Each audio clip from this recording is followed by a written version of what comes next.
Hello बच्चों। Myself Naveen Agarwal and I am chemistry tutor. तो हम लोग आयनिक इक्विलिब्रियम पढ़ रहे थे और इसमें हम लोगों ने पढ़ा था बेटा इलेक्ट्रोलाइट के बारे में। इलेक्ट्रोलाइट वो सब्सटेंस होते हैं जो अपने एक्वस या मोल्टरी स्टेट में क्या हो जाते हैं बेटा, आयोनाइज हो जाते हैं ना। क्लियर है। एक स्ट्रॉन्ग इलेक्ट्रोलाइट होता है, एक वीक होता है। स्ट्रॉन्ग जो कंप्लीटली आयनाइज हो जाते हैं और वीक जो पार्शियली आयनाइज होते हैं। इसी तरह से मैंने बताया था नॉन इलेक्ट्रोलाइट जो इलेक्ट्रिसिटी कंडक्ट नहीं करेंगे। एसिड बेस थ्योरी पढ़ा था हम लोगों ने। आर्हेनियस ने क्या बोला था कि जो H प्लस देते हैं उन्हें एसिड और जो OH माइनस देते हैं वो बेस। लेकिन ये थोड़ी केवल एक्वस सॉल्यूशन में ही क्या थी, एप्लीकेबल थी। ब्रॉन्स्टेड लोरी कॉन्सेप्ट हम लोगों ने पढ़ा था। जो H प्लस डोनेट करते हैं एसिड और जो H प्लस एक्सेप्ट करते हैं वो क्या होते हैं, बेस होते हैं। फिर मैंने आपको कॉन्जुगेट एसिड बेस पेयर बताया था। वो पेयर जिसमें एक H प्लस का डिफरेंस होता है उन्हें कॉन्जुगेट एसिड बेस पेयर कहते हैं। किसी का भी कॉन्जुगेट एसिड बनाना हो, एसिड ए, तो एक्सेप्ट कर लो, H प्लस एक्सेप्ट करोगे तो कॉन्जुगेट एसिड बन जाएगा। और H प्लस डोनेट करोगे तो कॉन्जुगेट बेस बन जाएगा। क्लियर है। जो पानी होता है वो ऑटो प्रोटोलिसिस होता है, अमोनिया भी ऑटो प्रोटोलिसिस होता है। H प्लस दे भी सकते हैं और H प्लस ले भी सकते हैं ना।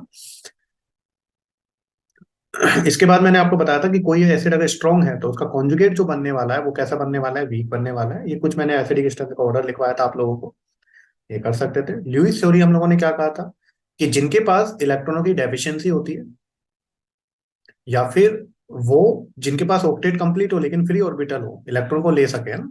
तो जो लोन पेयर एक्सेप्ट करते हैं, जो गरीब होते हैं वही तो लेंगे, उन्हें हम लोग बोलेंगे लुईस एसिड। और जो लोन पेयर देते हैं, देगा कौन, जिनका ऑक्टेट कंप्लीट होगा और जिनके पास डोनेट करने के लिए कम से कम एक लोन पेयर हो, है ना, उन्हें हम लोग क्या बोल देंगे, लुईस बेस। तो जितने भी कैटायन हैं, बोरोन फैमिली के एलिमेंट है जनरली, है ना, SO2 SO3 CO2 है, SiF4 जो आप लोगों के डी ऑर्बिटल जिनके पास होंगे वो लुईस एसिड होंगे। और एनायन होगा वाटर, ROH, और यहाँ पर ईथर जो है ये क्या होंगे, लुईस बेस। बताया था। फिर आप लोगों को बताया था मैंने कि लेफ्ट टू राइट जाने पर एसिडिक कैरेक्टर हाइड्रेट का बढ़ेगा और टॉप टू बॉटम भी बढ़ेगा। दोनों के रीजन मैंने आप लोगों को दिए थे और कुछ बेसिक कैरेक्टर मैंने आप लोगों को बताया था। क्लियर है। तो अब नेक्स्ट लेक्चर अपना स्टार्ट करते हैं। तो मैं आप लोगों को बार बार बोल दूं कि बेटा आयनिक इक्विलिब्रियम देखने से पहले मेरा लोगरिथम का वीडियो आप लोग जरूर देखें। जब तक आप लोग लोगरिथम का वीडियो नहीं देखेंगे तब तक ये तो चैप्टर नहीं समझ में आने वाला है, क्योंकि कैलकुलेशन में फंसने वाले हैं ना। तो सभी बच्चे ये वीडियो देखने से पहले, जो अभी मैं स्टार्ट कर रहा हूँ, सबसे पहले लोगरिथम का वीडियो आप लोग जरूर देख लें, ताकि ये जो वीडियो पढ़ाऊंगा उसमें आपको समझ में आ जाएगा। और थोड़ा बहुत केमिकल इक्विलिब्रियम आप लोग बेसिक भी देखें, है ना।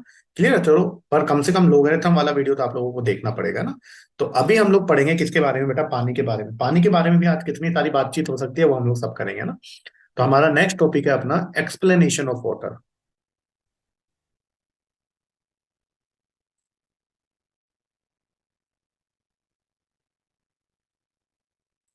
एक्सप्लेनेशन ऑफ वाटर, है ना। अब मैं अगर पानी की बात करूं तो वाटर की अगर हम लोग बात करें तो वाटर के लिए 25 डिग्री सेल्सियस पर, एट 25 डिग्री सेल्सियस, ये सही बच्चे बेसिक पढ़कर आते हैं। 25 डिग्री सेल्सियस पर जो पानी होता है उसका पीएच जो होता है वो कितना होता है, 7।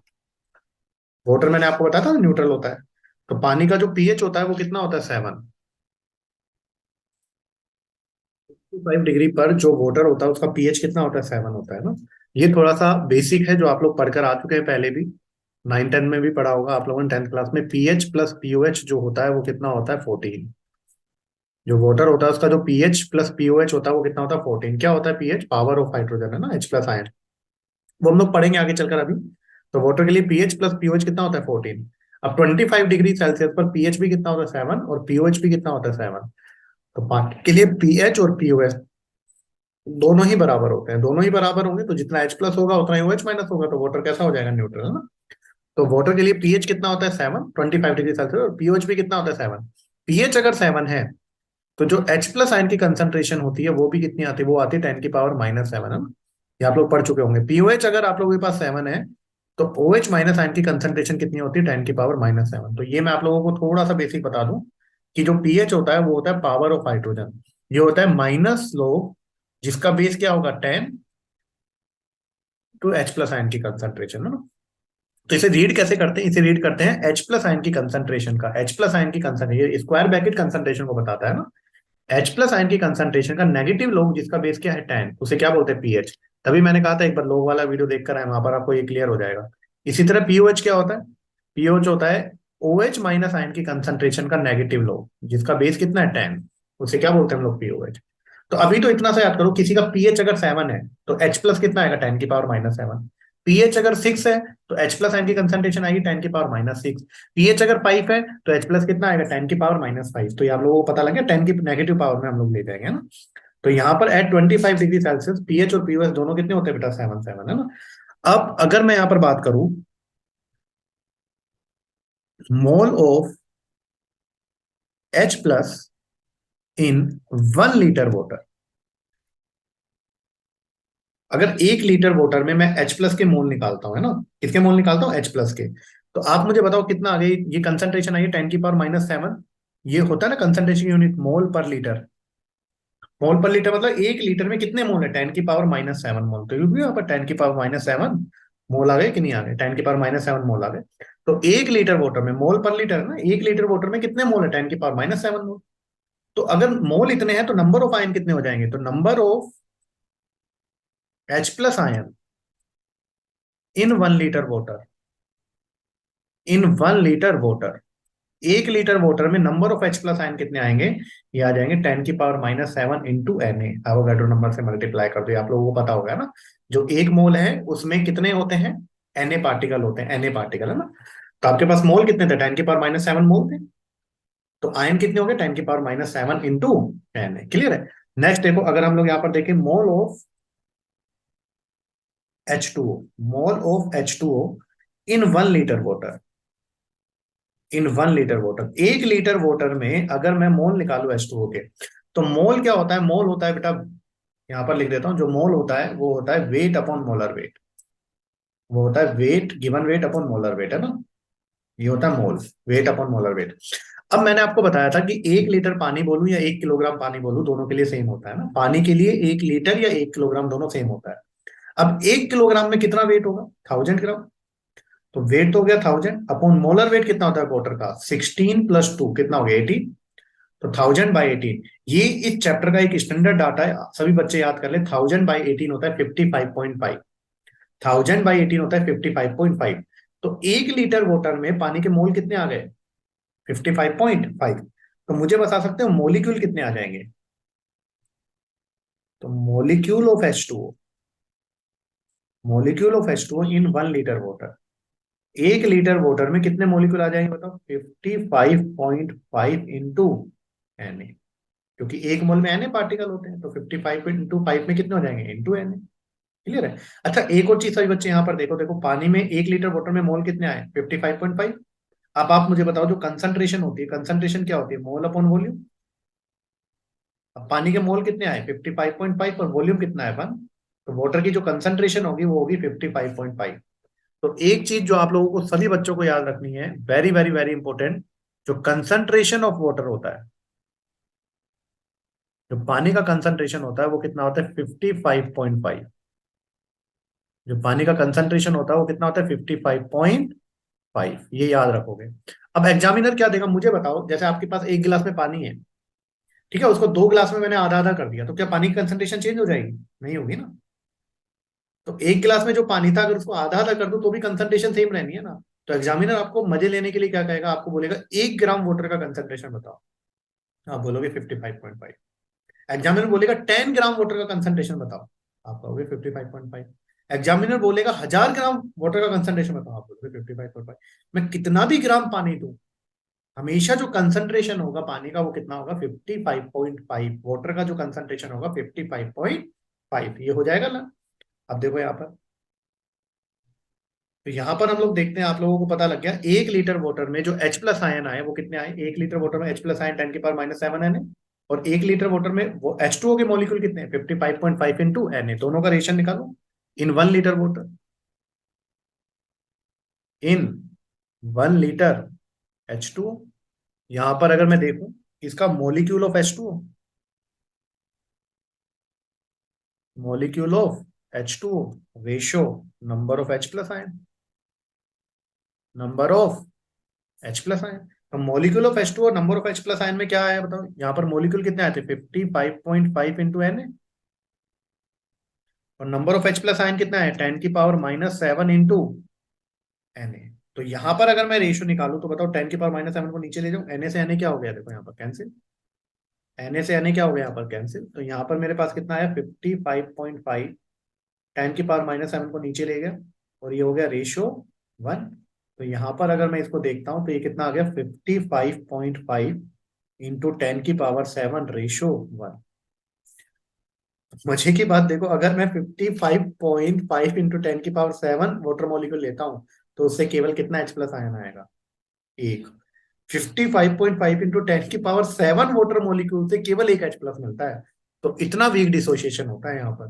क्लियर है? तो यहाँ पर मैं लिख सकता हूँ 55.5 इंटू 10⁻7 वाटर मॉलिक्यूल या molecule of H2O, molecule of H2O gives only one H plus ion,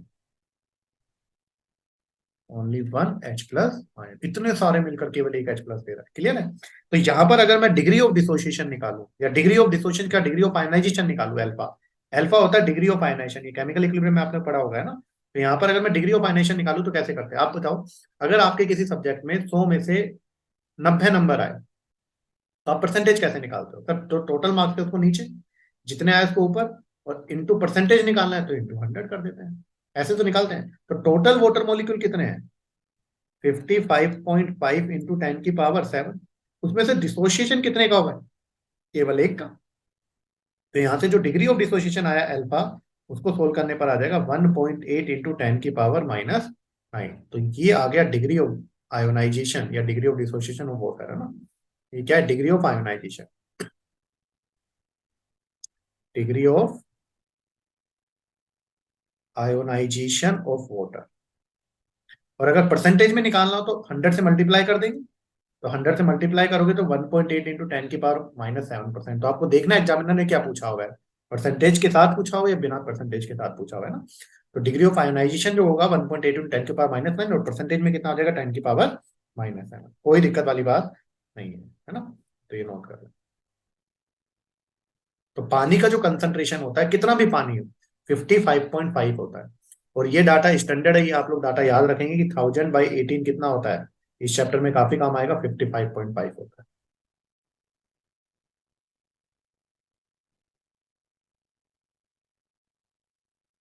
तो डिग्री ऑफ आयनाइजेशन आ गया 55.5 इंटू 10⁻7 वाटर मॉलिक्यूल केवल एक H प्लस देता है। क्लियर? चलो, तो नेक्स्ट टॉपिक अपना आता है ionisation constant of water.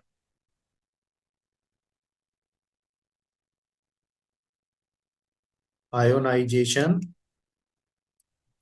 Constant of water, इसे डिनोट करते हैं K से। तो आयोनाइजेशन कांस्टेंट ऑफ वाटर की अगर मैं बात करूं तो आयोनाइजेशन कांस्टेंट ऑफ वाटर क्या होता है सुनना चाहते हैं। मैंने एक रिएक्शन यहां पर लिखी, क्या लिखी कि H2O आयनाइज हो रहा है।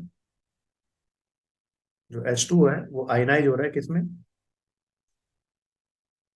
H प्लस में और OH माइनस में।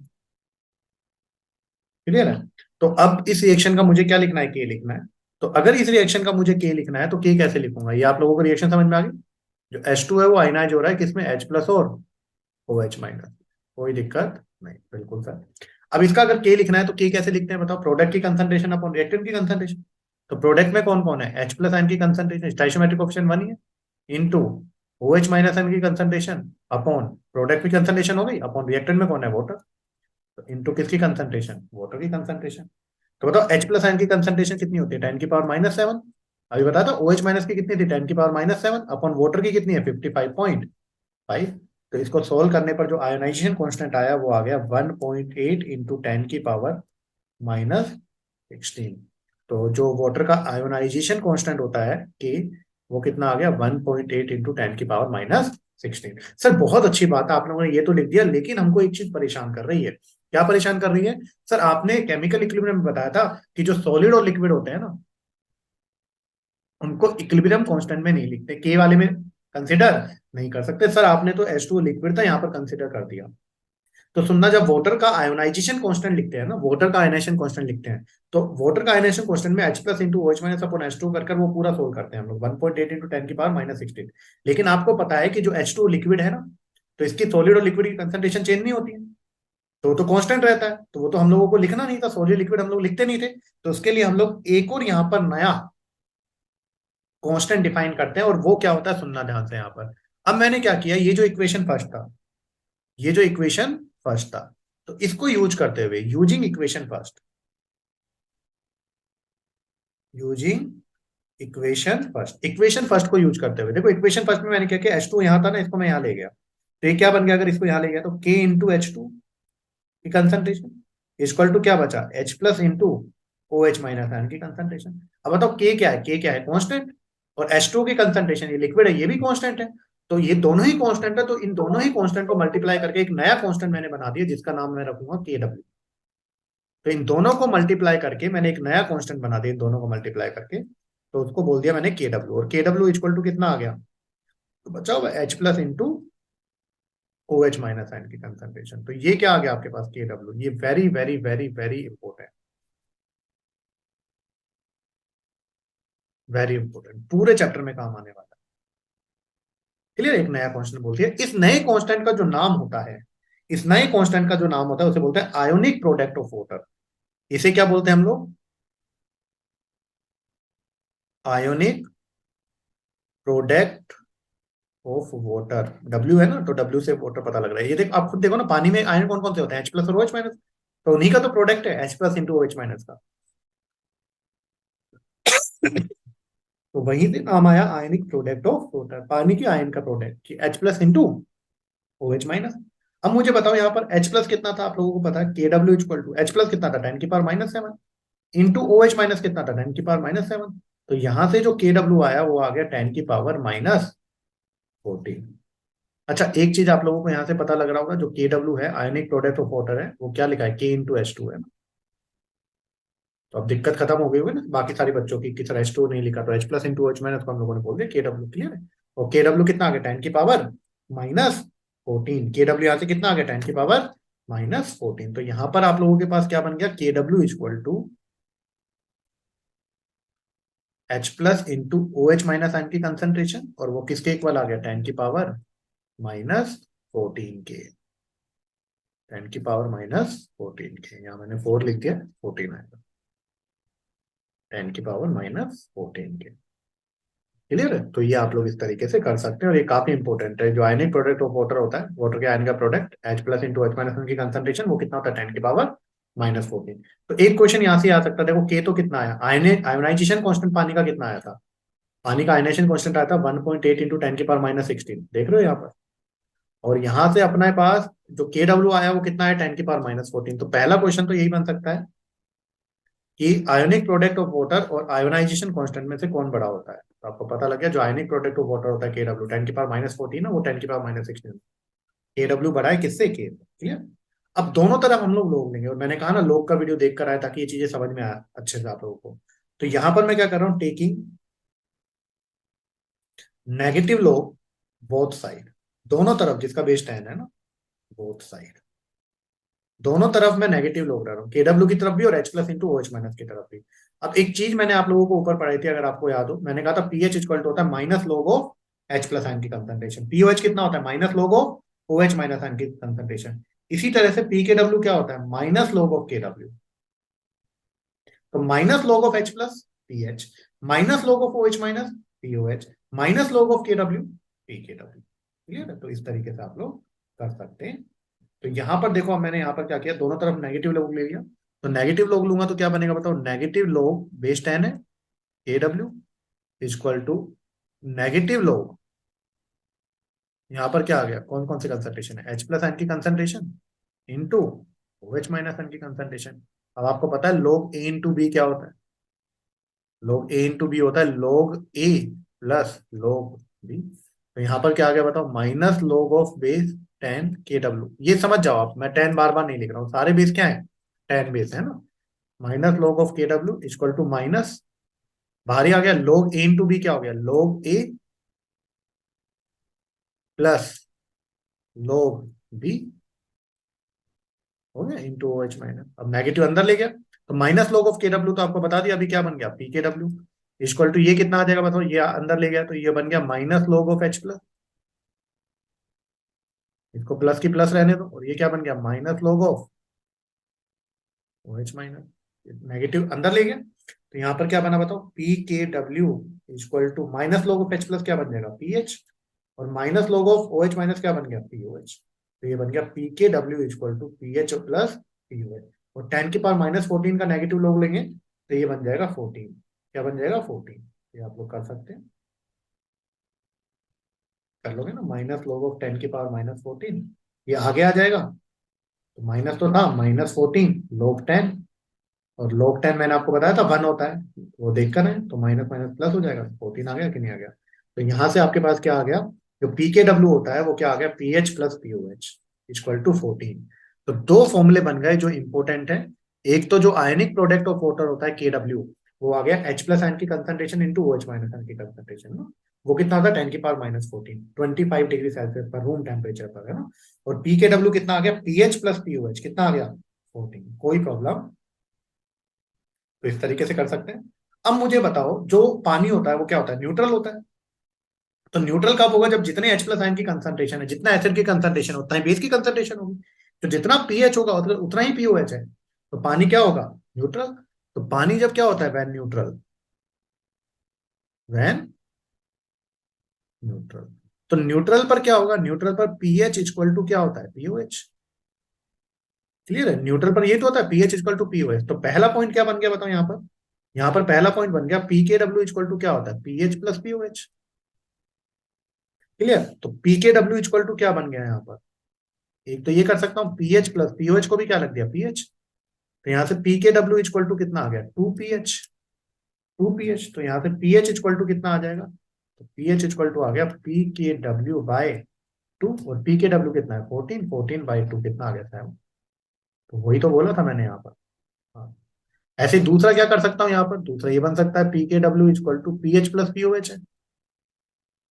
तो इसको क्या लिख दो, पीएच को पीओएच लिख दो, तो पीओएच प्लस क्या बन गया, पीओएच।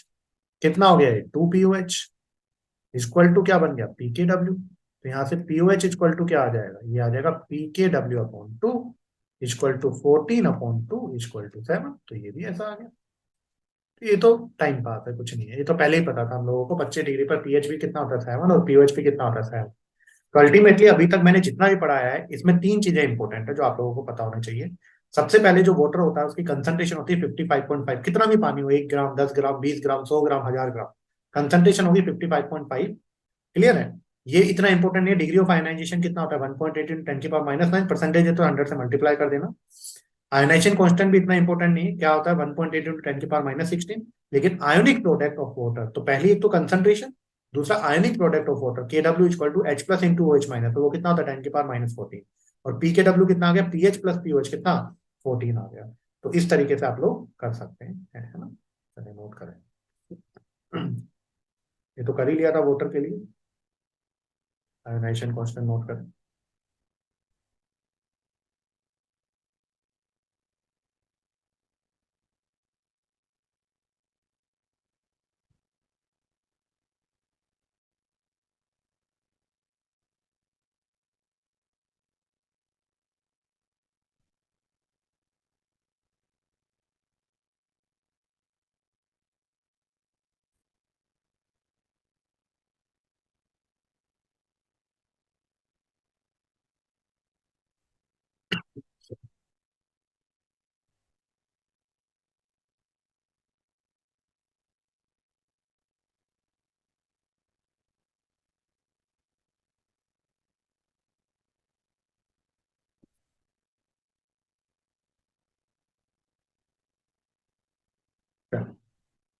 तो अब हम लोग बात करते हैं किस पर, पीएच स्केल पर। ये आप लोग पढ़कर आए होंगे, पीएच स्केल है ना, pH scale very important topic, बहुत आसान टॉपिक है। तो पीएच स्केल की अगर मैं बात करता हूं, तो पीएच स्केल में क्या होता है, देखो यहाँ पर। तो मेरे पास एक स्केल है, ये मैंने एक लाइन खींच ली, ठीक है। हम लोग ये जो स्केल पढ़ रहे हैं 25 डिग्री सेल्सियस पर पढ़ रहे हैं, एट 25 डिग्री सेल्सियस, क्लियर। यहाँ लिख देता हूँ पीएच स्केल, और पहला हम लोग पढ़ रहे हैं किस पर, एट 25 डिग्री सेल्सियस पर, क्लियर।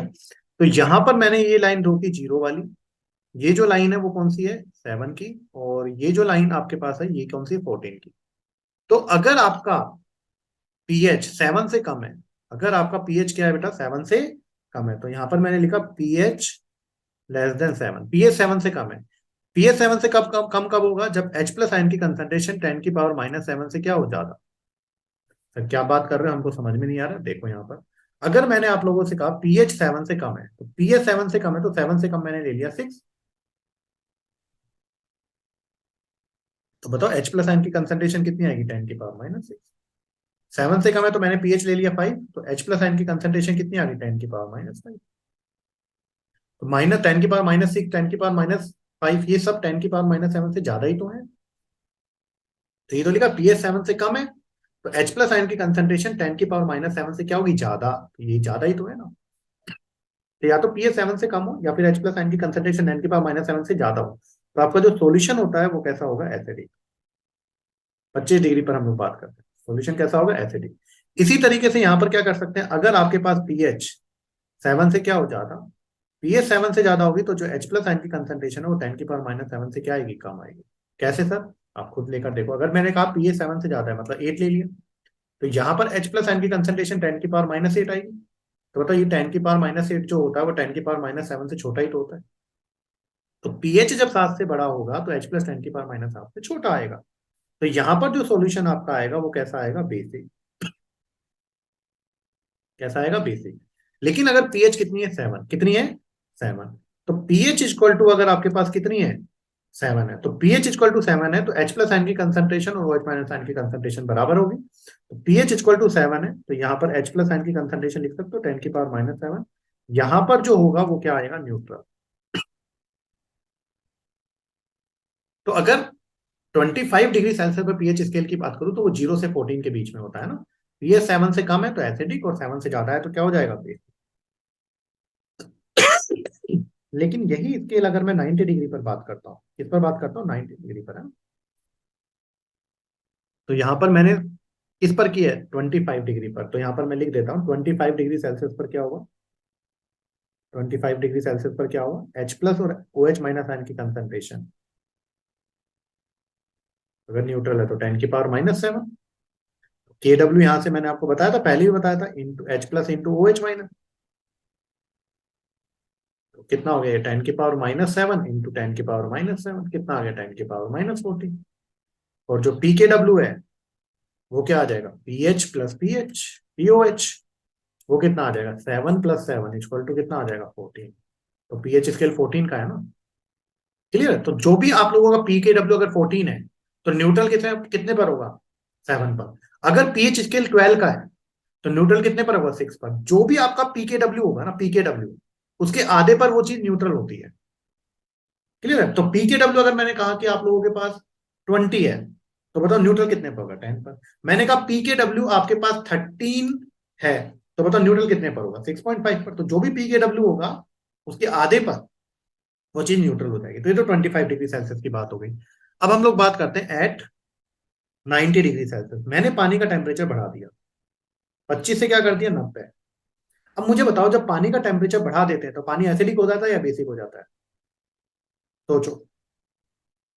अब कुछ बच्चे बोलेंगे सर एसिडिक, कुछ बच्चे बोलेंगे सर बेसिक, क्योंकि बिना दिमाग लगाए बोल रहे हैं हम लोग। भाई अगर मैं पानी का टेम्परेचर बढ़ा भी दूं तो भी वाटर न्यूट्रल ही रहेगा, क्योंकि जब आप सोचो जब मैं टेम्परेचर बढ़ाऊंगा तो वाटर और ज्यादा टूटेगा ना, H प्लस और OH माइनस। Yes sir. लेकिन सोचो जब वाटर टूटता है तो जितना H प्लस देगा उतना ही तो OH माइनस देगा। तो जब वाटर ब्रेक होगा तो जितना H प्लस उतना ही OH माइनस, दोनों बराबर, तो कैसा रहेगा, न्यूट्रल। तो पानी का टेम्परेचर कितना भी बढ़ाते जाओ, पानी आयनाइजेशन बढ़ता जाएगा, लेकिन जितना H प्लस मिलेगा उतना ही OH माइनस मिलेगा, तो वाटर क्या होगा, न्यूट्रल होगा ना। तो 90 डिग्री पर जो ये स्केल होता है ना, ये जो स्केल जो आप लोगों ने अभी भी पढ़ा है, वो 90 डिग्री पर क्या हो जाता है, थोड़ा छोटा हो जाता है। ये जो स्केल होता है वो हो जाता है 0 से 12, 0 to 12। तो न्यूट्रल कितने पर हो जाएगा, 6 पर, है ना। तो यहां पर हम लोग बोल सकते हैं कि पीएच अगर 6 से क्या है, कम, या फिर दूसरा क्या बोल सकते हैं, H प्लस आयन की कंसेंट्रेशन 10⁻⁻6 से क्या है, ज्यादा, तो सॉल्यूशन कैसा होगा, एसिडिक। क्लियर है। यहां पर बोल सकते हैं अगर पीएच 6 से क्या है, ज्यादा, H प्लस आयन की कंसेंट्रेशन 10⁻⁻6 से कम, तो सॉल्यूशन कैसा हो जाएगा, बेसिक। और अगर पीएच कितनी है, 6, तो पीएच अगर 6 है तो यहां पर जो सॉल्यूशन होगा वो कैसा हो जाएगा, न्यूट्रल। तो अगर मैं यहाँ पर बात करूं तो यहाँ पर आपने क्या देखा, 90 डिग्री पर, 90 डिग्री सेल्सियस पर क्या देखा आप लोगों ने, जो H प्लस और OH माइनस आयन की कंसंट्रेशन है, जो H प्लस और OH माइनस आयन की कंसंट्रेशन है वो ज्यादा हो गई ना। 25 डिग्री पर कितनी थी, 10⁻⁻7। जबकि 90 डिग्री पर कितनी होगी, 10⁻⁻6। तो 10⁻⁻6 बड़ा होता है। तो जैसे मैंने टेम्परेचर बढ़ाया, तो मैंने कहा था ना आयनाइजेशन बढ़ेगा, तो H प्लस और OH माइनस की आयन कंसंट्रेशन बढ़ जाएगी, लेकिन है दोनों बराबर ना, बढ़ गई। तो यहाँ से KW कितना आएगा, KW आएगा H plus into OH minus ion की कंसंट्रेशन। तो ये आ गया 10⁻⁻6 इंटू 10⁻⁻6, कितना आ गया, 10⁻⁻12। तो PKW यहां से कितना आएगा, PKW आ जाएगा PH प्लस POH। तो कितना आ जाएगा, 6 + 6 कितना हो गया, 12। तो बताओ, जब आपने टेम्परेचर बढ़ाया, आप लोग दोनों कंपेयर करो डाटा को, जब टेम्परेचर बढ़ाया तो पहले H प्लस आयन की कंसंट्रेशन कितनी थी, -7। अब कितनी होगी, -6। तो H प्लस और OH माइनस आयन की कंसंट्रेशन बढ़ गई टेम्परेचर बढ़ाने पर। दूसरा बताओ, पहले KW कितना था, 10⁻⁻12। अब कितना हो गया, 10 की पावर नहीं, पहले था 10⁻⁻14, अब कितना हो गया, 10⁻⁻12। तो KW भी बढ़ गया। लेकिन अगर मैं पीएच की बात करूं तो पहले पीएच 14 थी, अब कितनी हुई, 12। तो पीएच क्या हो गया, सॉरी पीएच नहीं, पीकेडब्ल्यू क्या हो गया, डिक्रीज हो गया। तो पहले पीकेडब्ल्यू 14 था और अब कितना हो गया, 12। तो पीकेडब्ल्यू क्या हो गया, डिक्रीज हो गया। तो यहां पर अगर मैं टेम्परेचर की बात करूं, किसकी बात करूं, टेम्परेचर। तो सभी बच्चे देखें, ये काफी इंपॉर्टेंट है। अगर मैं टेम्परेचर इंक्रीज करता हूं, अगर मैं टेम्परेचर इंक्रीज करता हूं, तो आपको पता लग गया टेम्परेचर बढ़ाने पर आयोनाइजेशन बढ़ेगा। तो H प्लस और OH माइनस आयन की कंसंट्रेशन बढ़ जाएगी, बढ़ भी रही है, पहले 10⁻⁻7 थी, अब -6 हो गई है ना। तो टेम्परेचर बढ़ाने पर H प्लस और OH माइनस, H प्लस की जितनी बढ़ेगी उतनी OH माइनस की बढ़ेगी। तो H प्लस और OH माइनस आयन की कंसंट्रेशन क्या हो जाती है, इंक्रीज। पीएच बताओ, पहले पीएच 7 थी, फिर पीएच कितनी हो गई, 6 हो गई। तो पीएच या पीओएच क्या हो गई, डिक्रीज। क्लियर है। पहले केडब्ल्यू तो कितना था, 10⁻⁻14, अब फिर हो गया -12। तो केडब्ल्यू क्या हो गया, इंक्रीज। और पीकेडब्ल्यू क्या हो गया, डिक्रीज। तो ये काफी इंपॉर्टेंट है, टेम्परेचर बढ़ाने पर आयोनाइजेशन बढ़ जाता है, तो H प्लस और OH माइनस आयन की कंसंट्रेशन बढ़ जाएगी। H प्लस और OH माइनस बढ़ेंगे तो पीएच और पीओएच डिक्रीज हो जाएंगे, क्योंकि नेगेटिव लोग होते हैं ना। केडब्ल्यू बढ़ जाएगा और पीकेडब्ल्यू क्या हो जाएगा, डिक्रीज हो जाएगा ना। तो ये आप लोगों को दोनों डाटा याद रखने हैं। 25 डिग्री पर स्केल होता है 14 का, पीकेडब्ल्यू की वैल्यू 14 होती है। और 90 डिग्री पर स्केल होता है 12 का, उसके आधे पर हमेशा क्या हो जाएगा, न्यूट्रल। क्लियर है। तो क्वेश्चन क्या आएगा, अगर मैं आप लोगों से पूछूं, मैंने कुछ नहीं बोलूं, मतलब 25 डिग्री दिया हुआ है ना, तो मैंने बोला कि बताओ, पहला क्वेश्चन बोला कि बताओ, अगर पीएच किसी सॉल्यूशन की 7.5 है तो कैसा होगा। तो कुछ नहीं दिया हुआ है ना, कुछ नहीं दिया हुआ मतलब 25 डिग्री सेल्सियस। तो आप बोलोगे सर 7 से ज्यादा है, मतलब क्या हो जाएगा, बेसिक। मैंने कहा एक की पीएच जो है वो कितनी है, पीएच है 3.4। कुछ नहीं दिया हुआ, मतलब 25 डिग्री पे बताना है। तो कौन सा हो जाएगा, एसिडिक। 7 से कम है तो एसिडिक, 7 से ज्यादा है तो बेसिक। लेकिन दूसरा क्वेश्चन मैंने दिया, मैंने बोला एट 90 डिग्री सेल्सियस। अब 90 डिग्री सेल्सियस में मैंने बोला पीएच इक्वल टू 6.5 है। तो मैंने बताया था 90 डिग्री पर 6 से ज्यादा अगर हो गया तो बेसिक हो जाता है ना। तो सॉल्यूशन कैसा हो जाएगा, बेसिक। अगर मैंने कहा पीएच कितना है, पीएच है 5.9, तो 6 से कम है ना, 6 से कम है तो कैसा हो जाएगा, एसिडिक। तो 90 डिग्री पर 6 से ज्यादा पर बेसिक हो जाता है, और 6 से कम पर एसिडिक हो जाता है, 6 पर न्यूट्रल। लेकिन 25 कुछ ना बोला जाए, मतलब 25 डिग्री सेल्सियस, और उस पर आप लोगों को पता ही लग गया। क्लियर है।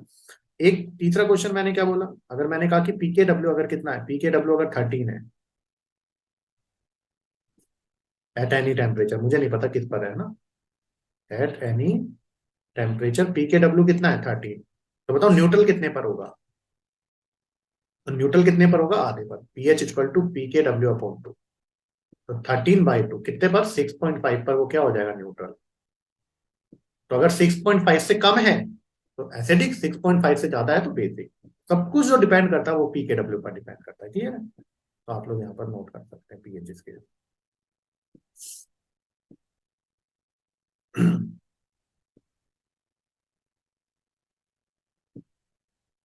तो 25 डिग्री सेल्सियस पर जो पीएच स्केल होता है वो 14 तक होता है, पीकेडब्ल्यू की वैल्यू 14 होती है ना। और 90 डिग्री पर कितना हो जाता है, 12 हो जाता है, छोटा हो जाता है स्केल, है ना। कुछ ना दिया जाए तो इसका मतलब आपको किस पर मानना है, 25 डिग्री सेल्सियस पर, कुछ ना दिया जाए तो, अगर आपको।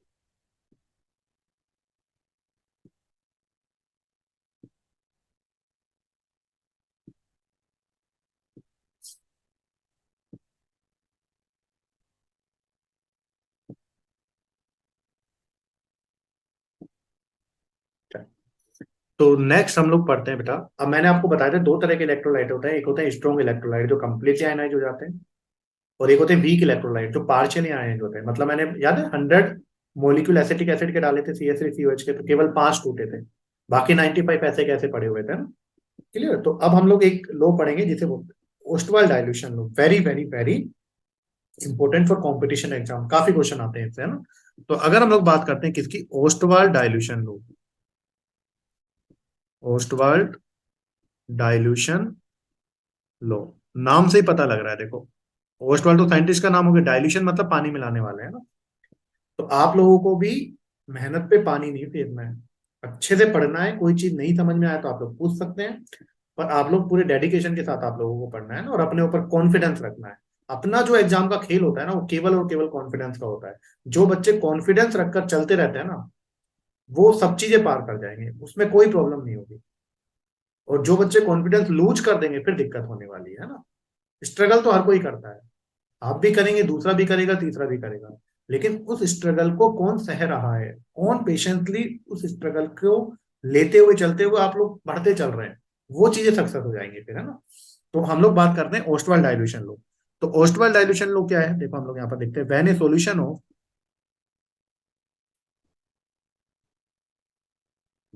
When A solution of weak electrolyte, WE मतलब, चलो मैं पूरा ही लिख देता हूँ, when A solution of weak electrolyte,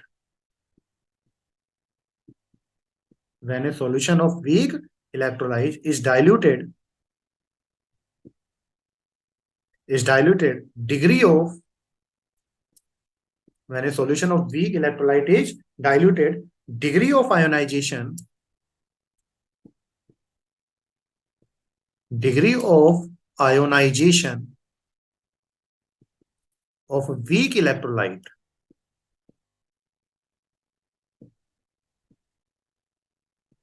क्या हो जाएगा, इंक्रीज।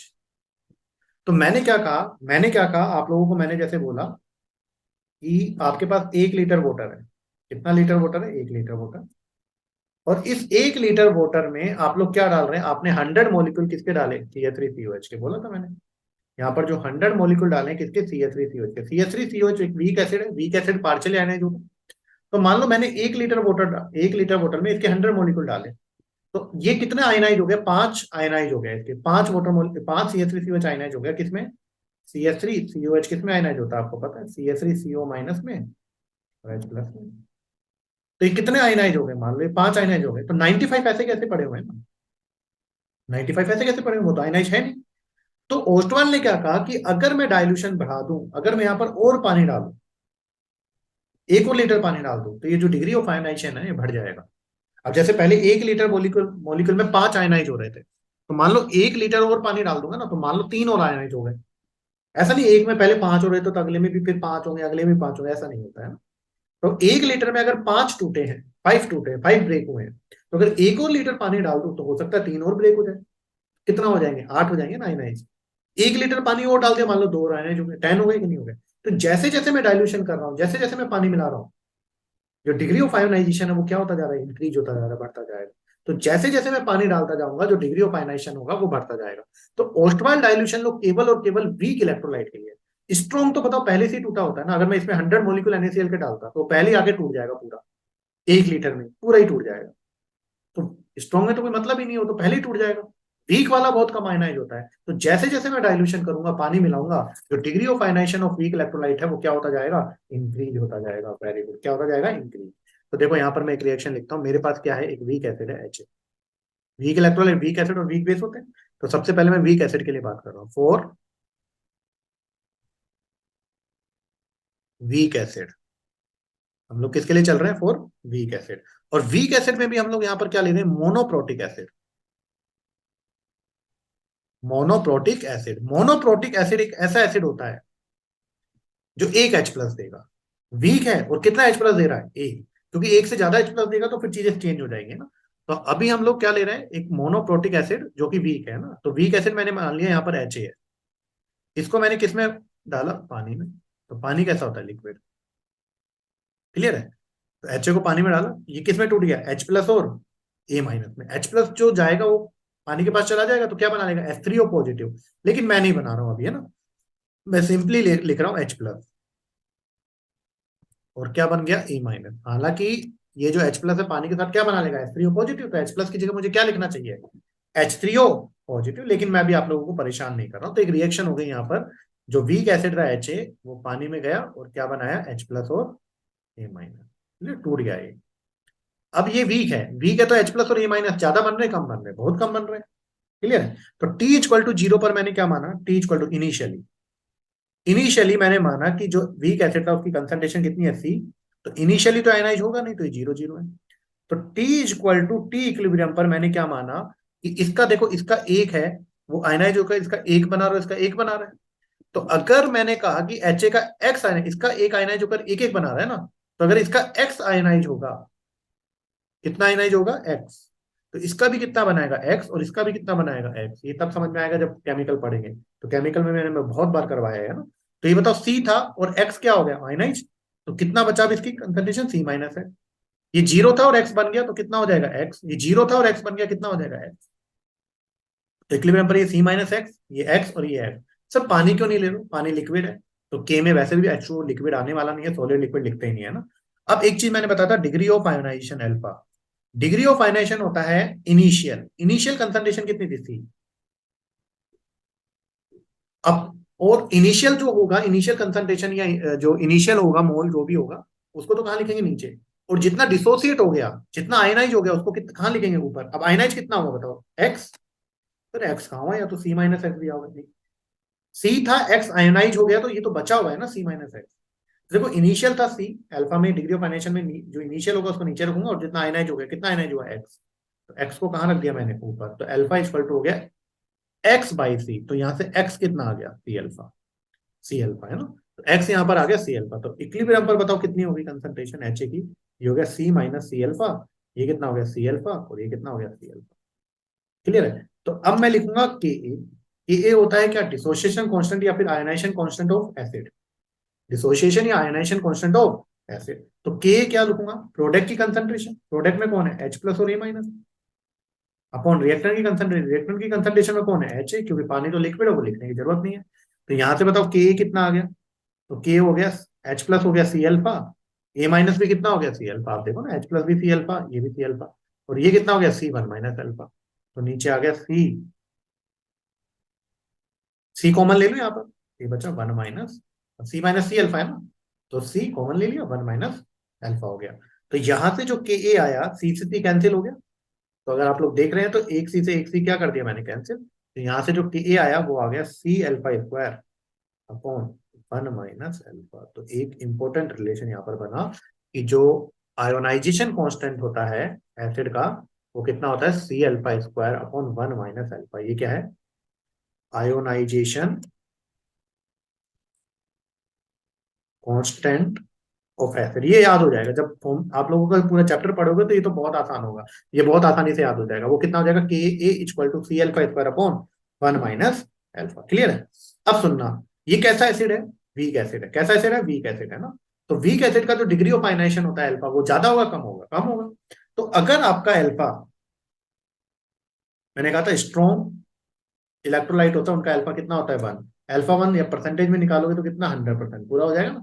लेकिन जो वीक होंगे उनका अल्फा क्या होगा, एक से कम, वो 100% आयनाइज नहीं होते।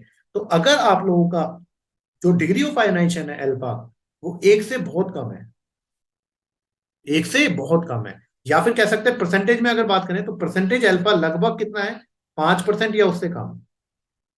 अगर आपका अल्फा जो है वो एक से क्या है, बहुत कम है, और परसेंटेज में अगर आपको बात करनी है तो परसेंटेज में क्या बोल सकते हैं, जो परसेंटेज अल्फा है वो 5% या उससे क्या है, कम। तो अगर ऐसा है तो 1 - अल्फा लगभग कितना हो जाता है, 1। क्योंकि अल्फा की वैल्यू बहुत छोटी है ना।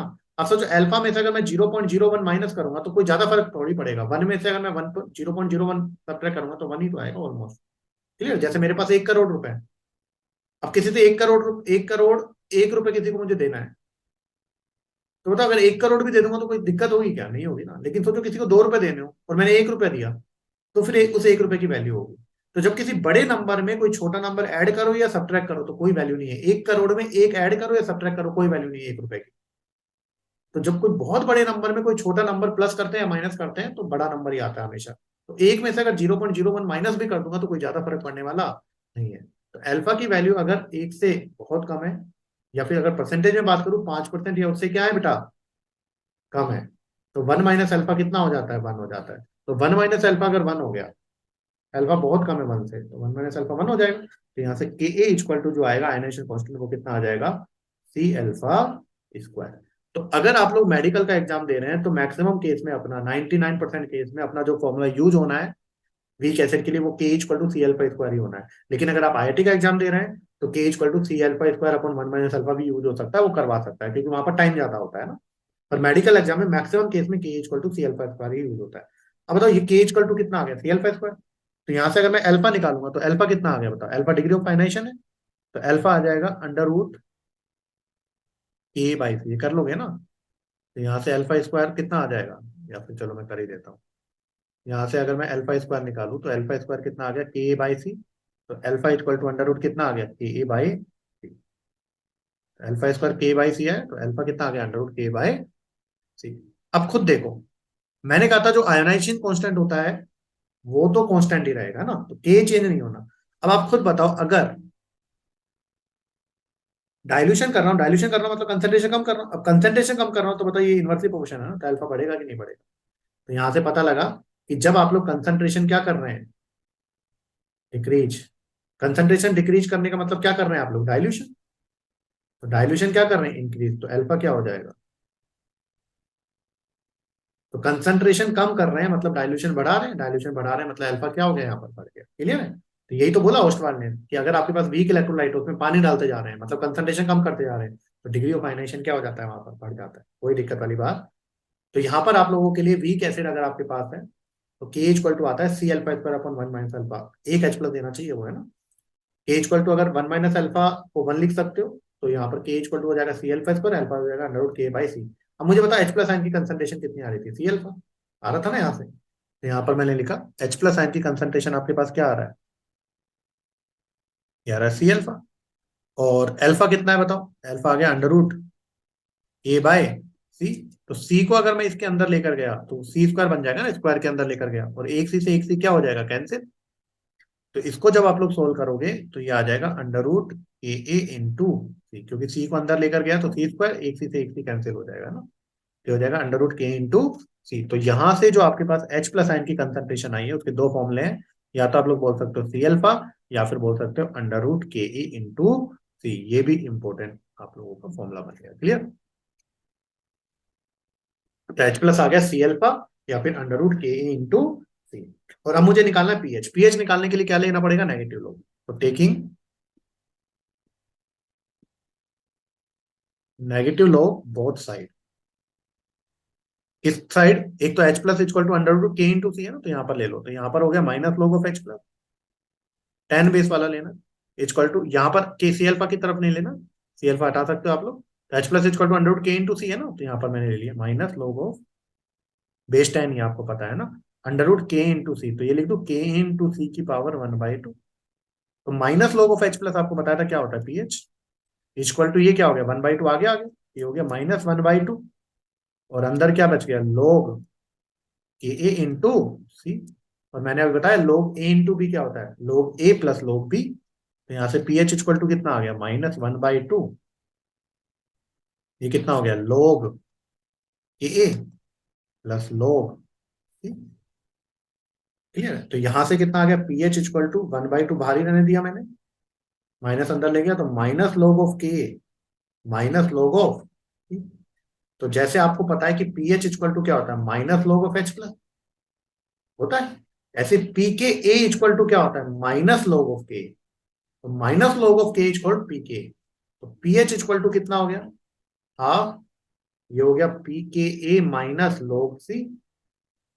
हाफ अब अंदर मल्टीप्लाई कर दो, तो पीएच इक्वल टू हो गया हाफ पी के ए माइनस हाफ log C। तो ये आपका बन गया पीएच। इतनी बकवास करने की आपको जरूरत नहीं है, जो मैं कर कर आया हूं अभी। आप तो डायरेक्ट क्या याद करो, फॉर्मूला। बस ये आप लोग पहली बार पढ़ रहे हैं तो आपको मैंने बता दिया क्या क्या होता है ना। तो यहाँ से देखो क्या हुआ, अगर आपके पास ओस्टवाल डाइल्यूशन लो की बात करें तो ओस्टवाल ने क्या बोला कि अगर आपके पास वीक इलेक्ट्रोलाइट है तो वो बहुत कम आयनाइज होता है। तो अगर उसमें मैं क्या करता हूँ, डाइल्यूशन करता हूँ, पानी मिलाता हूँ, तो डिग्री ऑफ आयोनाइजेशन वो क्या हो जाएगा, इंक्रीज हो जाएगा। तो जैसे पहले 5 आने जो रहते हैं, और मिलाओगे तो 8, फिर और मिलाओगे 10, और मिलाओगे 12, है ना, ठीक है ना। तो अगर आपके पास वीक मोनोप्रोटिक एसिड है तो उसका के आएगा C alpha square upon 1 - alpha. अगर डिग्री ऑफ आयनाइजेशन अल्फा की वैल्यू बहुत कम है, बहुत कम आयनाइज हो रहा है, 5% या उससे कम हो रहा है, तो 1 - अल्फा को 1 लिख सकते हो। तो K equal to C alpha square, alpha equal to under K by C, H plus कितना है सी अल्फा या फिर अंडर के इंटू सी, और पी एच इक्वल टू कितना आ गया, हाफ पी के ए माइनस हाफ लोग सी। कोई प्रॉब्लम वाली बात नहीं है। तो ये सारे फॉर्मूलाज आप लोग एक साथ लिखकर क्या कर सकते हैं, याद कर सकते हैं। क्लियर है। तो यहाँ पर मैं समरी की बात करूं तो समरी क्या आ गया इसका पूरे का।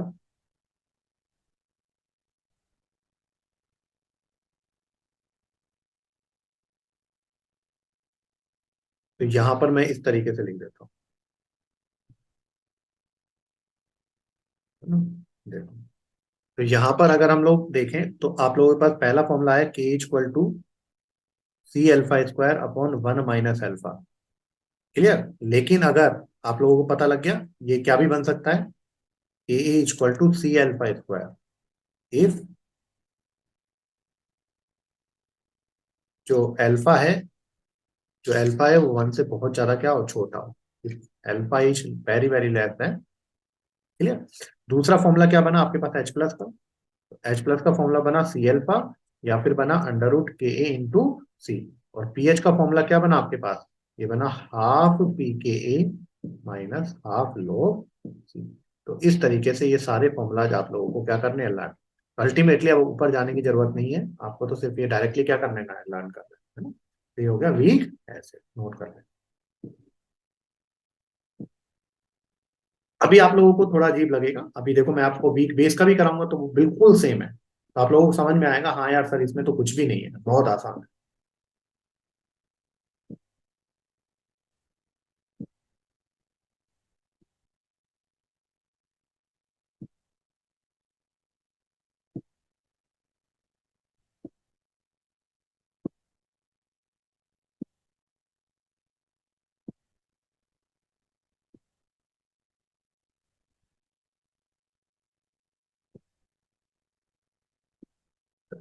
तो नेक्स्ट हम लोग करते हैं वीक बेस के लिए।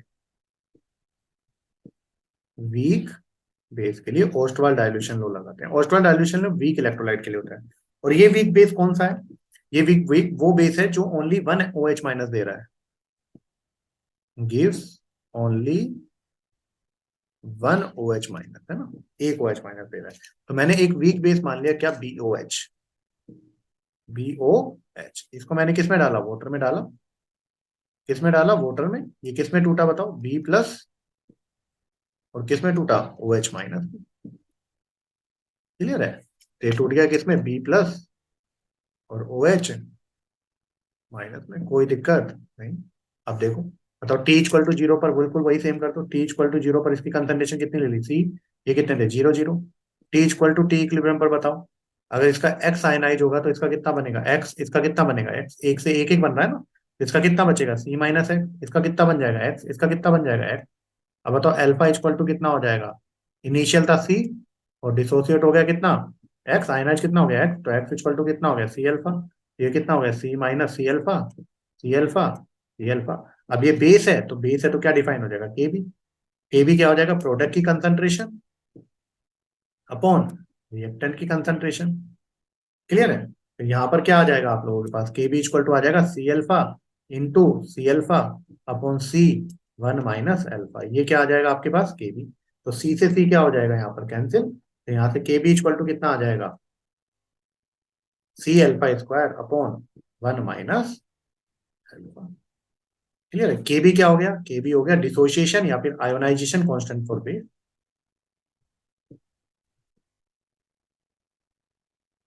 ये क्या आ जाएगा, ionization constant for base, ionization constant for base. Clear. अब मैंने क्या कहा बताओ, अगर 1 अल्फा की वैल्यू एक से बहुत क्या हुई, छोटी, तो अल्फा की वैल्यू अगर मैंने क्या कहा,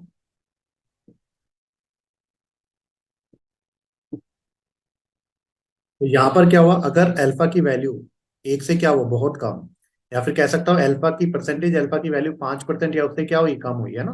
तो 1 - अल्फा को लगभग कितना लिख सकते हैं, 1। तो यहाँ से के बी इक्वल टू आपके पास आ जाएगा सी अल्फा स्क्वायर, बन गया एक formula, K B equal to C alpha square. तो बताओ यहाँ से अल्फा कितना आ गया था, तो अल्फा इक्वल टू आ जाएगा under root K B bye सी। ये दूसरा फॉर्मूला बन गया जैसे वहां पर बना था, बस यहाँ पर के बी आ रहा, वहां के आ रहा था। फिर बताओ यहाँ पर ओ एच माइनस आयन की कंसंट्रेशन कितनी आ रही है, यहाँ पर देखो ओ एच माइनस आयन की कंसंट्रेशन अगर आप देखें तो वही सी अल्फा आ रही है। तो ओ एच माइनस आयन की कंसंट्रेशन कितनी आ गई, सी अल्फा। और अल्फा की अगर आप वैल्यू रख दें under root K b by सी, तो इसको सोल्व करने पर क्या, के बी बाई सी रखोगे तो यहाँ पर इसको सोल्व करने पर आ जाएगा के बी इंटू, तो ओ एच माइनस आ गया देखो। और अगर माइनस लोग ले लूं, टेकिंग माइनस लोग, तो माइनस लोग लेने पर क्या हो जाएगा, ये हो जाएगा P O H equal to half P K b, जैसे यहाँ पर आया था ना ऊपर, half P K minus half log C, तो यहाँ पर क्या आ जाएगा, half P K B minus half log. बिल्कुल सेम फॉर्मूला, कोई डिफरेंस नहीं। तो K B equal to C alpha square, alpha equal to under root K b by C, O H minus equal to C alpha under root K B into C, P O H equal to कितना हो गया, half P K B minus half log. तो ये formulas आप लोगों को क्या करने लर्न, अभी मैं हम लोग क्वेश्चन प्रैक्टिस करेंगे तो ये चीजें क्या हो जाएंगी, याद हो जाएंगी, है ना। तो ये हो जाएगा किसके लिए, वीक बेस के लिए। तो आप लोग लिखना चाहो तो लिखिए, वीक बेस।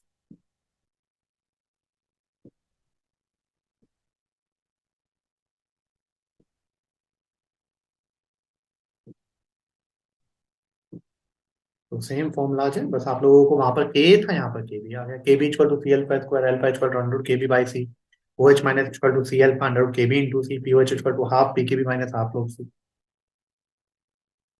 और इस टाइम आप लोग जो भी कर रहे हैं वो सब छोड़ दें, सबसे इंपॉर्टेंट है कि बेटा फोन, है ना। आप लोग जैसे अगर हम लोग क्या करते हैं कि अभी जैसे आप लोग लेक्चर देख रहे होंगे मान लीजिए फोन या लैपटॉप पर, फिर हम लोग सोचते हैं यार थोड़ी देर के लिए हम लोग इंस्टाग्राम चला लें, या थोड़ी देर के लिए फेसबुक चला लें, या फिर थोड़ी देर के लिए व्हाट्सएप पे किसी का मैसेज आया तो वो रिप्लाई कर दें। तो वो थोड़ी देर, वो 10 मिनट का सोचते हैं हम लोग, वो आधा घंटा, आधे से 1 घंटा, 1 से 1.5 घंटा, 1.5 से 2 घंटा, वो कब निकल जाता है पता भी नहीं लगता है। और फिर जब टाइम वेस्ट हो जाता है तो हम लोग रिग्रेट करते हैं, यार आज तो हमारा 3 घंटा खराब हो गया। तो 2 घंटे वो रिग्रेट में खराब कर देते हैं हम लोग, है ना। तो ट्राई करें, ये देखें ना ये चीजें। आप लोगों को अगर 10 मिनट करना है तो इससे अच्छा तो कुछ म्यूजिक सुन लो या रेस्ट कर लो। ये यूट्यूब गलती से भी नहीं खोलना है। यूट्यूब में जो भी आप लोग उल्टी सीधी चीजें देख रहे हैं आप लोग, कि हम लोगों ने रील्स देख लिया, ये कर लिया, वो कर लिया, गलती से भी नहीं खोलना है। एक बार आप खोलोगे तो टाइम वेस्ट हो जाएगा। तो ट्राई करें आप लोग जो कर रहे हैं उस पर हम लोग फोकस करें, क्योंकि अब ज्यादा टाइम नहीं है ना। क्योंकि एग्जाम के लिए देखो 1 साल की प्रिपरेशन करनी होती है, 2 साल की प्रिपरेशन करनी होती है। वो तो अपने करियर के लिए आप लोग दे सकते हो ना यार। तो थोड़ा तो सेल्फिश बन सकते हैं ना, किसी दूसरे का करियर थोड़ी बनेगा, खुद का ही बनेगा। तो उसके लिए हम लोगों को क्या करनी है, मेहनत करनी है ना। चलो नेक्स्ट आता है for conjugate acid base pair. For conjugate acid base pair, तो मैंने आपको बताया था कॉन्जुगेट एसिड बेस पेयर क्या होता है, जिनमें एक H प्लस का डिफरेंस होता है। तो जैसे मैंने यहाँ पर CH3COH लिखा, ठीक है। तो बताओ CH3COH कैसे आयनाइज होगा, CH3COH आयनाइज होगा CH3COO माइनस में और H प्लस में। तो मैंने पानी में डाला हुआ है, पानी में डाला हुआ है CH3COH, तो किस में टूटेगा, CH3CO माइनस और H प्लस में पार्शियली टूटेगा। तो अगर ये एसिड है, तो एसिड है तो ये क्या हो जाएगा, इसका कॉन्जुगेट बेस, H प्लस निकलने के बाद जो बनता है उसे क्या बोलते हैं, कॉन्जुगेट बेस। क्लियर है। तो ये कैसे पड़ा हुआ है, देखो यहाँ पर अगर मैं बात करूं CH3COOH की, है ना। तो ये पानी में किस तरीके से पड़ा हुआ होगा, बताओ। ये क्या करेगा, एसिड है तो क्या करेगा, H प्लस देगा, H प्लस देगा। तो ये क्या बनाएगा बताओ, CH3COO माइनस और H प्लस पानी ले लेगा तो HCO पॉजिटिव। तो ये एसिड की तरह बिहेव किया ना, तो इसके लिए क्या आएगा, के ए और के बी जो होते हैं वो वीक एसिड और वीक बेस के लिए डिफाइन होते हैं। के और के बी, के था पता था ionization constant for acid, K B ionization constant for base, ये वीक एसिड और वीक बेस के लिए डिफाइन होते हैं। तो के कितना आ गया बताओ, प्रोडक्ट की कंसंट्रेशन हो गया,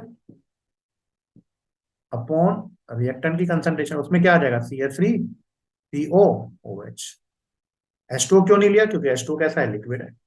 अब देखो कॉन्जुगेट बेस और पड़ा हुआ है, ये क्या है, CH3COO माइनस, देखो यहाँ पर ये तो क्या था, एसिड, ये एसिड पड़ा हुआ है। और ये क्या था, कॉन्जुगेट बेस, ये कॉन्जुगेट बेस देखो किस तरीके से पड़ा हुआ है, ये पानी में पड़ा हुआ है, H2O लिक्विड। अब ये बेस है, तो ये पानी से H प्लस लेगा लेगा तो बताओ क्या बनाएगा ये बनाएगा CH3COOH, और पानी ने दिया है तो क्या बन जाएगा यहाँ पर OH माइनस। तो बताओ बेस के लिए क्या लिखूंगा मैं, KB। तो KB इक्वल टू कितना आ जाएगा बताओ, C3COH।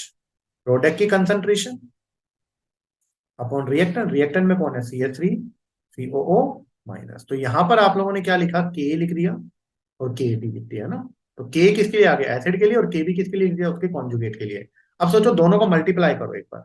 ये मान लो इक्वेशन फर्स्ट है और ये इक्वेशन क्या है, सेकंड। तो हम लोग क्या कर रहे हैं, equation first into equation second, equation first into equation second. इन दोनों को जब आप लोग मल्टीप्लाई करोगे तो यहां से क्या आएगा, KA इंटू KB, ए इंटू, इन दोनों को मल्टीप्लाई करो, देखो CH3CO से CH3COH कैंसिल हो जाएगा, यहाँ नीचे आ रहा है यहाँ ऊपर आ रहा है, CH3CO माइनस से CH3CO माइनस कैंसिल हो जाएगा। तो यहाँ पर क्या बचेगा, यहाँ पर बचेगा H3O पॉजिटिव और OH नेगेटिव। और ये आपको पता है H3O पॉजिटिव मतलब H प्लस आयन की कंसंट्रेशन तो हो गई इंटू OH माइनस। तो आपको नहीं बताया था, आपको याद करो, जो आयनिक प्रोडक्ट ऑफ वाटर था वो क्या था, H प्लस आयन की concentration into OH minus ion की कंसंट्रेशन। तो यहाँ पर क्या आ गया, AA into KB, KA into KB equal to क्या हो गया, KW, इसको KW लिख दिया। तो यहाँ से KW इक्वल टू क्या आ गया, KA इंटू KB, और KW मैंने आपको बताया था कितना होता है, 10⁻⁻14। तो ये कॉन्जुगेट एसिड बेस पेयर के लिए है ना। ऐसा नहीं कि एसिड कोई और है बेस कोई और है और फिर ये फॉर्मूला लगा रहे हो, नहीं। कॉन्जुगेट एसिड बेस पेयर के लिए KW इक्वल टू होता है K इंटू केबी, K इंटू केबी, K इंटू केबी, और वो कितना होता है, 10⁻⁻14। कितना होता है, 10⁻⁻14। तो यहाँ पर अगर मैं माइनस लोग लेकर सोल्व करूं तो PKW इक्वल टू आ जाता है इसका PK plus PKB equal to कितना हो जाता है, 14। वही KW जैसा ही है ना, H plus into OH minus, PKW जैसा ये PH प्लस POH है ना। तो KW इक्वल टू कितना आ गया बताओ, K इंटू केबी। वी ये क्यों किसके लिए, कॉन्जुगेट एसिड बेस पेयर के लिए।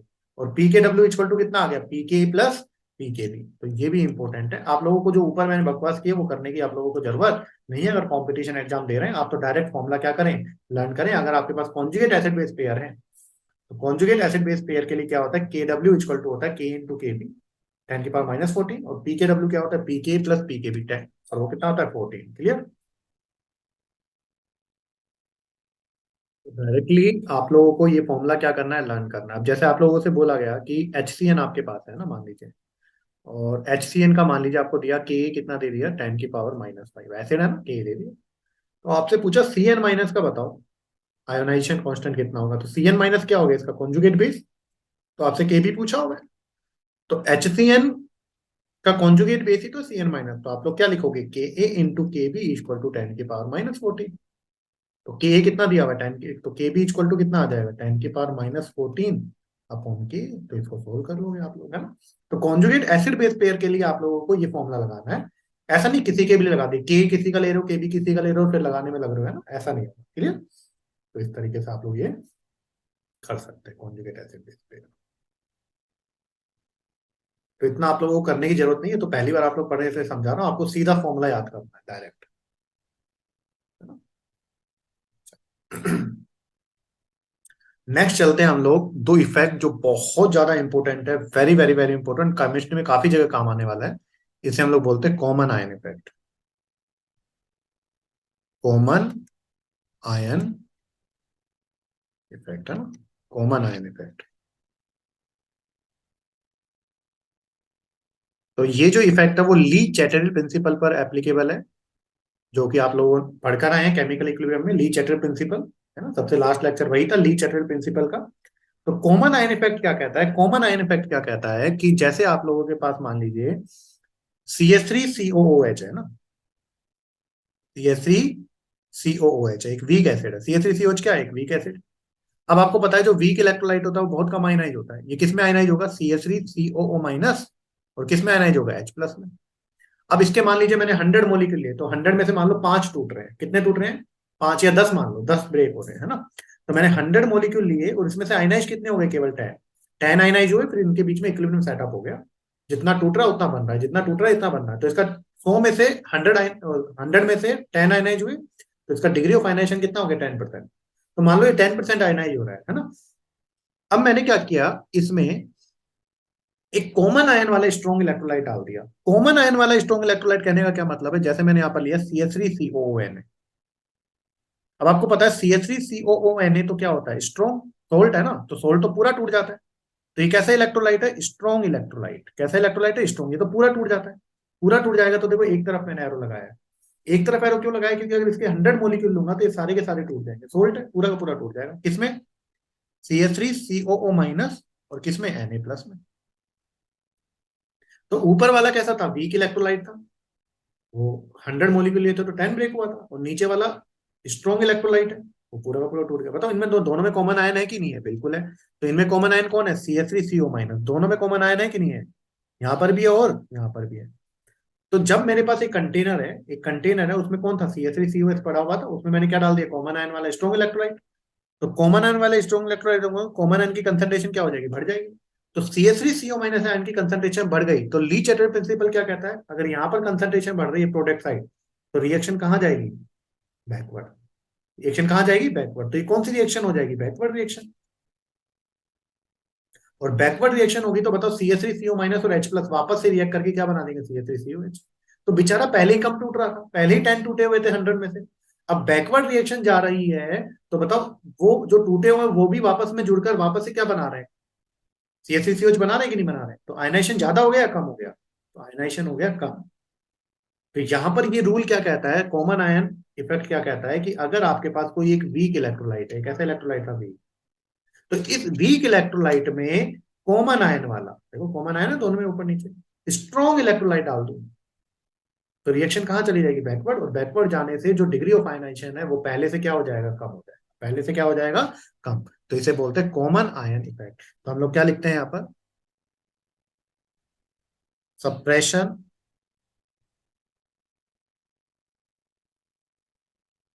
In the dissociation of,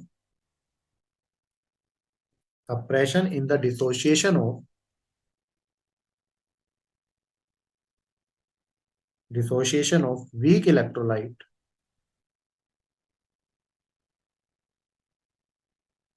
weak electrolyte by addition of strong electrolyte, addition of strong electrolyte having common ion, having common ion। तो कॉमन आयन वाला जब strong electrolyte डालते हैं किसमें, वीक इलेक्ट्रोलाइट में, है ना, तो जो डिसोसिएशन है वो सप्रेस हो जाता है। अब देखो इतनी फीलिंग नहीं आई ना इसमें, तो आप लोग अपनी देसी लैंग्वेज में लिख लो तो ज्यादा अच्छा है। तो हम लोग क्या कहते हैं, जब किसी किसमें, वीक इलेक्ट्रोलाइट में कॉमन आयन वाला, कॉमन आयन वाला स्ट्रॉन्ग इलेक्ट्रोलाइट ऐड करते हैं, स्ट्रॉन्ग इलेक्ट्रोलाइट ऐड करते हैं, स्ट्रॉन्ग इलेक्ट्रोलाइट ऐड करते हैं, तो क्या होता है, जो डिग्री ऑफ आयोनाइजेशन है वीक इलेक्ट्रोलाइट का वो क्या हो जाता है, कम हो जाता है ना। तो डिग्री ऑफ आयोनाइजेशन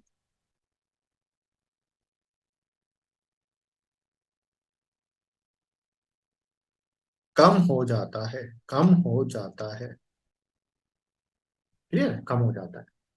क्योंकि रिएक्शन कहाँ चली गई, बैकवर्ड। इसे कौन सा इफेक्ट बोल दिया हम लोगों ने, कॉमन आयन इफेक्ट। इसी तरह से एक होता है ओड आयन इफेक्ट, इसका जस्ट उल्टा है ना, ओड आयन इफेक्ट। तो ओड आयन इफेक्ट की अगर मैं बात करता हूं तो ओड आयन इफेक्ट क्या कहता है, कि अगर मान लीजिए आप लोगों के पास क्या है, एक CH3COH है ना, एक वीक इलेक्ट्रोलाइट है, CH3COOH, ये किसमें आयनाइज होगा, CH3COO- में और H+ में। मान लो 100 मॉलिक्यूल थे तो 100 में से 10 टूटे हुए और एक इक्विलिब्रियम सेटअप हो गया। एक ऐसा इलेक्ट्रोलाइट है, वीक इलेक्ट्रोलाइट है। अब इस वीक इलेक्ट्रोलाइट में ओड आयन वाला कोई इलेक्ट्रोलाइट डाल दे, कोई सा भी। मैंने डाल दिया NaOH। NaOH कैसे, अभी तो स्ट्रॉन्ग डाला मैंने, इसमें टूटेगा Na+ और OH- में। तो ये क्या है, इलेक्ट्रोलाइट है जिसका आयन कैसा है, ओड। जैसे ऊपर वाले से H+ आ रहा था तो इससे कौन सा आ रहा है, OH-। ओड आयन का मतलब क्या होता है, कि ऐसा आयन मिलाना है जो पहले वाले से रिएक्ट कर जाए। अब जैसे वीक इलेक्ट्रोलाइट से H+ आ रहा था तो मैंने इसमें ओड आयन वाला कोई इलेक्ट्रोलाइट डाला, कोई सा भी इलेक्ट्रोलाइट डालो कोई दिक्कत नहीं है ना। तो यहाँ पर ओड इलेक्ट्रोलाइट डाल दिया मैंने। ओड इलेक्ट्रोलाइट मतलब ओड आयन वाला इलेक्ट्रोलाइट। ऐसा कि जो आ रहा है ना आयन उससे रिएक्ट कर जाए। तो बताओ इन दोनों की केमिस्ट्री सेट हो जाएगी। ये दोनों क्या बना लेंगे, वाटर। तो ये दोनों मिलकर क्या बना लिया, वाटर। अब मेरे पास H प्लस आ रहा था, दूसरा ऐसा इलेक्ट्रोलाइट डाला जो उसका अपोजिट आयन दे, मतलब ऐसा आयन जो आपस में रिएक्ट कर जाए। तो ये दोनों रिएक्ट कर गए तो बताओ H प्लस आयन की कंसंट्रेशन क्या हो गई यहाँ पर, कम। अब H प्लस आयन की कंसंट्रेशन कम हो गई तो ली चैटल प्रिंसिपल क्या कहता है। H प्लस आयन की कंसंट्रेशन यहाँ पर कम हो गई तो ली चैटल प्रिंसिपल क्या कहता है, इसकी कंसंट्रेशन को बढ़ाने के लिए रिएक्शन कहाँ जाएगी, फॉरवर्ड, वापस से सेम करने के लिए। और फॉरवर्ड जाएगी तो बताओ और टूटेगा कि नहीं टूटेगा, और टूटेगा। CH3CH और ब्रेक हो जाएगा, किसमें, CH3CO माइनस और H प्लस में। तो डिग्री ऑफ आयनाइजेशन बढ़ गया कि नहीं बढ़ गया, बिल्कुल बढ़ गया। तो जब हम लोग किसी वीक इलेक्ट्रोलाइट में ओड आयन वाला कोई सा भी इलेक्ट्रोलाइट डालेंगे तो ये दोनों रिएक्ट कर गए तो यहाँ पर ये कम हो गया ना, रिएक्शन कहाँ चली जाएगी, फॉरवर्ड। तो जो degree of ionization of weak electrolyte है वो क्या हो जाएगा, इंक्रीज। तो क्या लिखते हैं, when a weak electrolyte, when a weak electrolyte is mixed with electrolyte is mixed with electrolyte is mixed with electrolyte having odd ion, having having odd ion, then degree of ionization, degree of ionization of weak electrolyte क्या हो जाएगा, increase हो जाएगा। Clear है। जैसे मैं एक और एग्जांपल अगर आप लोगों को दूं तो आप लोग बताना। जैसे आप लोगों के पास क्या है, AgCl है। अब AgCl जो होता है वो किस में टूटेगा बताओ, Ag प्लस और Cl माइनस में, है ना। ये प्रेसिपिटेट बनाता है व्हाइट कलर का, तो बहुत कम टूट रहा है। अगर इसमें मैंने अमोनिया डाल दिया, क्या डाल दिया, अमोनिया। तो अमोनिया जब डाल दूंगा तो Ag प्लस जो होता है ना, अब जैसे इसके 100 में से पहले 10 मॉलिक्यूल टूट रहे थे, ब्रेक हो रहे थे। अब जो अमोनिया होता है ना वो Ag प्लस से रिएक्ट करके क्या बना लेता है, NH3 का होल ट्वाइस प्लस बना लेता है रिएक्ट करके। अब जैसे अमोनिया डाला तो ये दोनों आपस में रिएक्ट करके ये बना लिया, तो Ag प्लस की कंसंट्रेशन क्या होगी, कम। और इसको मैनेज करने के लिए रिचर्ड प्रिंसिपल क्या कहता है, रिएक्शन कहाँ होगी, फॉरवर्ड। और रिएक्शन फॉरवर्ड होगी तो ये और ज्यादा टूटेगा कि नहीं टूटेगा। तो डिग्री ऑफ आयनेशन क्या हो गया, बढ़ गया कि नहीं बढ़ गया। तो कॉमन आयन इफेक्ट में क्या होता है, कॉमन आयन इफेक्ट में क्या होता है कि आप लोग वीक इलेक्ट्रोलाइट में कॉमन आयन वाला स्ट्रॉन्ग इलेक्ट्रोलाइट डालते हैं, वीक इलेक्ट्रोलाइट में कॉमन आयन वाला स्ट्रॉन्ग इलेक्ट्रोलाइट डालते हैं। तो यहाँ पर आयन की कंसंट्रेशन बढ़ जाएगी, रिएक्शन बैकवर्ड जाएगी, तो डिग्री ऑफ आयनेशन क्या हो जाएगा, कम हो जाएगा। और ओड आयन इफेक्ट में क्या करते हैं, ओड आयन वाला कोई सा भी इलेक्ट्रोलाइट डाल दो, वीक इलेक्ट्रोलाइट में ओड आयन वाला कोई सा भी इलेक्ट्रोलाइट डाल दो। क्लियर है। तो रिएक्शन कहाँ हो जाएगी, फॉरवर्ड। तो डिग्री ऑफ आयनेशन क्या हो जाएगा, यहाँ पर इंक्रीज हो जाएगा। क्लियर है। चले तो यहाँ पर आज के लिए इतना काफी है। अगले लेक्चर में बच्चों आप लोगों को लोगरिथम का वीडियो देखकर आना है। बिना लोगरिथम का वीडियो देखकर आप लोगों को नेक्स्ट लेक्चर नहीं समझ में आएगा। तो लोगरिथम का लेक्चर मैंने अपलोड किया हुआ है, उसको अच्छे से लगभग 20 से 25 मिनट के बीच का है ना। तो उसको अच्छे से एक दो बार देखेंगे, क्वेश्चन प्रैक्टिस करेंगे ताकि नेक्स्ट लेक्चर में आप लोगों को वो चीजें समझ में आने लगे, है ना। और ट्राई कीजिए, अगर आप लोगों को लेक्चर्स अच्छे लग रहे हैं तो उसको लाइक कीजिए और शेयर भी कीजिए जितना पॉसिबल हो सके, ताकि और भी बच्चे इसका क्या उठा सके, बेनिफिट उठा सके, है ना। ओके बच्चों, थैंक यू। ये नोट कर लें, आप लोगों को करना है तो। और अपने ऊपर मैं बार बार कह रहा हूँ, कॉन्फिडेंस रखें। चैप्टर बहुत आसान है, आप लोग आसानी से करेंगे। बस लेक्चर को आप लोगों को पेशेंस से देखना है ना, और क्वेश्चन प्रैक्टिस करें आप लोग।